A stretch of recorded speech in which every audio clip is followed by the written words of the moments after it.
Hello everyone. అస్సలు సొరకాయ అంటే ఇష్టం లేని వాళ్ళకి ఒకసారి సొరకాయ గోంగూర చేసి పెట్టండి.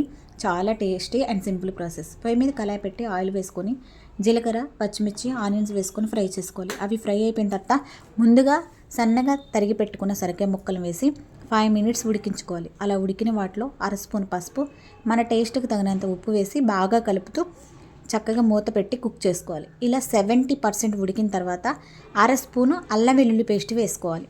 పచ్చివాసన పోయే వరకు ఫ్రై చేసుకున్న తర్వాత మనం సన్నగా తరిగి పెట్టుకున్న గోంగూరని చక్కగా ఈ సొరక ముక్కలలో వేసి చక్కగా తక్కువ మంటతో ఒక 10 to 15 minutes మంచిగా గోంగూర మొత్తం మెత్తగా అయ్యే వరకు ఉడికించుకోవాలి.